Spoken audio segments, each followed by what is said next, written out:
Hey everyone, what's up? It's your boy Tylo. Today I'm going to be showing off my Amazing Spider-Man collection. For those of you who may not know, I am an active Spider-Man collector. I've been collecting Spider-Man comics for a long time, and I have a full run from issue 2 to present. So what I'm going to do is I'm going to show off first 20 issues. Of course, I do not own a first printing of this book. This is a reprint of Amazing Fantasy 15. First two books I'm going to show you today are reprints, of course, because I don't have issue 1 and I don't have, of course, Amazing Fantasy 15. Amazing Fantasy 15 is Spider-Man's first appearance. So here's a reprint. Came out a couple years ago of Amazing Fantasy 15. And then here's the True Believers reprint of Amazing Spider-Man 1. Now the rest of the books that I'm going to show you are all first prints. There's my 2004 superposable figure. Alright, Amazing Spider-Man number 2. First appearance of the Vulture.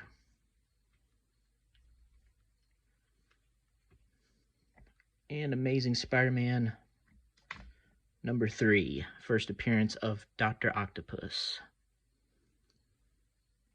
I'm just going to keep going. I'm sure most of you guys will know what these books are. I'm not going to go into too much detail on them. Issue 4, first appearance of the Sandman. And issue 5. First Doctor Doom appearance outside of Fantastic Four. First Doctor Doom crossover outside of Fantastic Four. Here's a little honorable mention right here. This is Strange Tales Annual 2. This is the first time Spider-Man ever had a crossover outside of Amazing Spider-Man. So here he crosses over with the Human Torch. Just thought that's a pretty cool one to show off too. Here you got personal favorite issue of mine, Amazing Spider-Man number 6. First appearance of the Lizard. Here is Amazing Spider-Man number 7, the second appearance of the Vulture.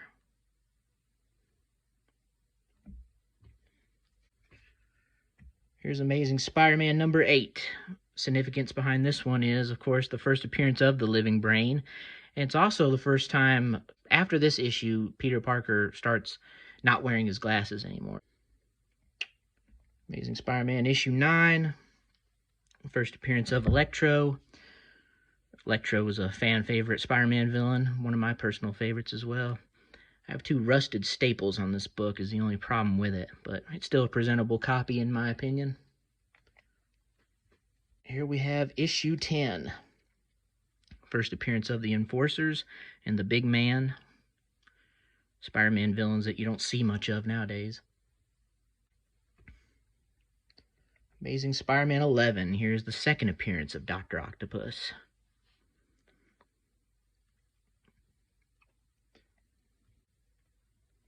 Issue 12. The significance behind this book is it's the first cover appearance of J. Jonah Jameson. And Betty Brant, it looks like. Amazing Spider-Man number 13. First appearance of Jake Gyllenhaal. Got a little bit of water damage on this copy, but it still looks great to me. I won this on an eBay auction. Here's another little honorable mention. Tales to Astonish 57. Just an early Spider-Man crossover with Giant Man and the Wasp. It's another awesome issue. It's kind of interesting. Spider-Man doesn't have his signature red spider on his back there. And of course, here's the big boy book right here, Amazing Spider-Man 14. This is a very good copy of this book. I would say it's in the 5560 range. I got this book off of Comic Connect. They were good people. I bought it off their website a couple years ago, around 2018.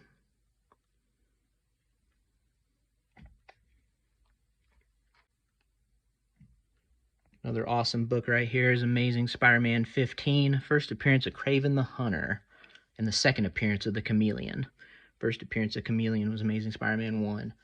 Now, I really love this story, too. A lot of these Steve Ditko issues, you know, I've heard a lot of people say not too nice things about them, but man, I really love them. I mean, I think they're good standalone issues back when comic books didn't really have to worry about spanning between several issues. Speaking of a good standalone issue, here's Amazing Spider-Man Annual 1. Now, this is the first appearance of the Sinister Six. First time, you know, Spider-Man's villains, his main rogues gallery at the time, formed the Sinister Six.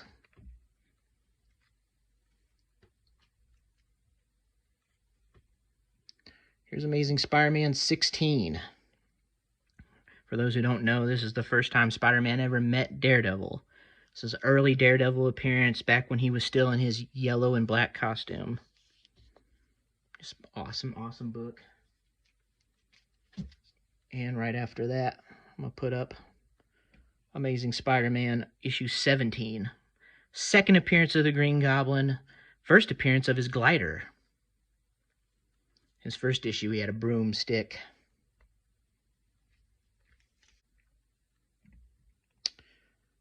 Here's Amazing Spider-Man issue 18. This is the first appearance of Ned Leeds.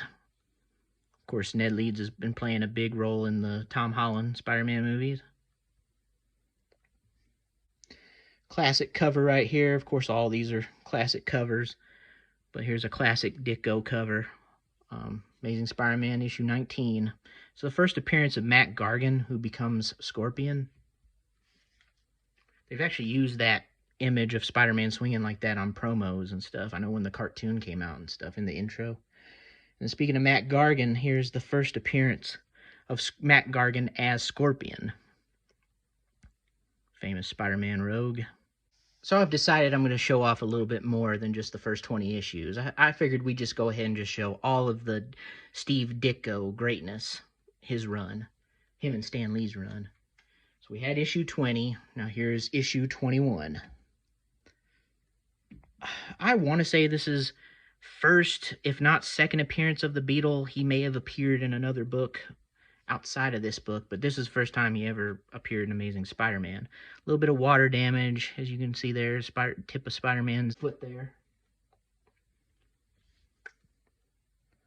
There's Amazing Spider-Man 22. First appearance of Princess Python. This is probably this is a great cover, but it's one of my least favorite just because Spidey isn't actually on the cover. I mean, his shadows and his famous spider signals on there, but still classic. Here's Amazing Spider-Man 23. Third appearance of the Green Goblin. Man, I just love that cover so much. Green Goblin's my favorite Spider-Man villain. And here is the first appearance of Ludwig Reinhardt, I believe, is Mysterio's, like, alter ego or whatever. Like, Quentin Beck is who he is, but Ludwig Reinhardt or whatever, that's his, like, other persona or whatever. So this is the first appearance of that. He kind of messes with Spidey's head in this issue. Here we've got an amazing yellow cover. Too bad I got the tape there, but hey, low grade is better than no grade in my opinion. It's the first appearance of the Spider Slayer. It's where J. Jonah Jameson makes a machine to take on Spider-Man himself. Because back then, you could almost consider J. Jonah Jameson a Spider-Man villain. Here we got issue 26. First appearance of the Crime Master. This is just a really cool two-part story. First part out of a two-part story with Green Goblin teaming up with the Crime Master to take on Spidey. Here is 27, the second part of that story. Just another awesome bondage cover.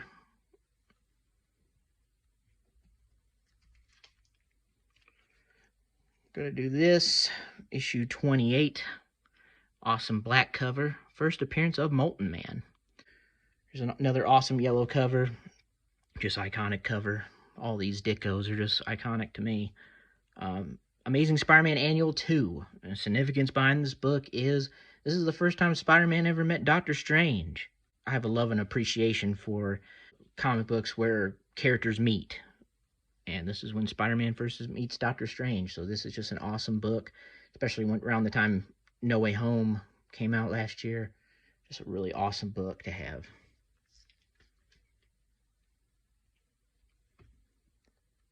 Here we go with issue 29, classic cover.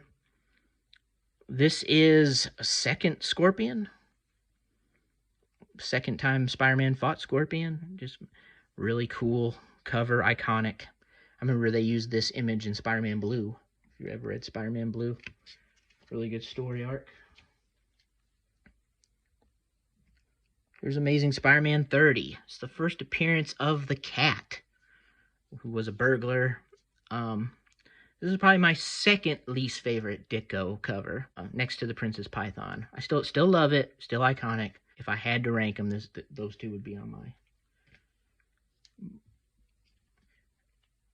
Now, a lot of people consider this cover not too good, but I actually love this cover, and this is an iconic Spider-Man issue. It's the first appearance of Gwen Stacy and Harry Osborn. And this starts off the Master Planner storyline, which is an awesome storyline. If This Be My Destiny, everyone that's a diehard Spider-Man fan knows it, and you'll soon find out why here in a second. But I love this cover. You know, I love the reds on it. Mine's, of course, in a little beat-up condition. Someone placed a beer or something on the cover there. As you can see the little ring there. But, I still love it. I've seen worse. That's what I think when sometimes I get some of these low-grade copies. I've seen worse conditions. Here's part 2 to that story. Amazing Spider-Man 32. Aunt May's in the hospital. And Peter's just going crazy. And here is one of the best Spider-Man covers of all time. With issue 33. This is one of the reasons why people love that story so much, why I love the story so much, If This Be My Destiny. Peter is under this rubble, and he's just so desperate, but his love for Aunt May, his motivation to get back to her and get the antidote to her, it motivates him to get out of this situation, and it's just one of the most iconic Spider-Man scenes, one of the most iconic comic book scenes in all of comic books. So this is just so awesome to have it in the collection. Definitely recommend you pick this book up, if any Spider-Man book. Here we go with issue 34. Another Kraven appearance. A lot of people didn't like Kraven before Kraven's Last Hunt, but I personally do love the early Kraven appearances. Kraven he's like top 5 Spider-Man villains for me. I really do like Kraven. Don't know how I feel about him getting his own movie without Spider-Man being in it, but that's, I could rant about that all day. Here's second appearance of the Molten Man. Is the first appearance of the Looter. Another Spider-Man villain you don't really get to see too much of nowadays. Kind of a C-list villain. Amazing Spider-Man 37. Now, this is the first appearance. This is so-called the first appearance of Norman Osborn. I swear, when I read it in trade, I swear he showed up in an issue in the background at J. Jonah Jameson's country club. He was a part of like a country club, and there was like high figures that were part of that club with J. Jonah Jameson, and Norman Osborn's in the background. I don't know what issue number that is, but this is what everyone considers his first appearance. Now, of course, mine's in a little beat-up condition, but hey, man, you can still see that cover real good, so I love it. And we come to a close on the Steve Ditko era. Here is Amazing Spider-Man 38. Final issue that Steve Ditko ever drew of Amazing Spider-Man and Spider-Man in general. Now, of course, I love Steve Ditko, but my personal favorite Spider-Man artist of all time, my favorite Spider-Man artist of all time, is, of course, John Romita Sr. This is the issue that John Romita Sr. took over from Steve Ditko. So John Romita Sr. started drawing Spider-Man regularly, starting with this issue. And this is just an iconic story. It's a 2-parter, 39 and 40. And this is when the Green Goblin, finds out who Spider-Man is, unmasks him, and he unmasks himself. And it's revealed that the Green Goblin is, of course, Norman Osborn. Just iconic. And just to top that off is, of course, the second part of that two-parter. I just love this cover. One of my personal favorites. It just gets no better than this. This is one of my favorite covers of all time. John Romita Sr. just at his A game. I mean, no one does it better than him. No one draws Spider-Man better than him. When I think Spider-Man comics, I think John Romita Sr. That's the first thing that pops into my head. So guys, I hope you really enjoyed this video. I really enjoyed making it. I have plenty more to show, so we'll see what I get as far as views and feedback on this video, and I look forward to doing more. Show more of y'all my collection. All right, appreciate it.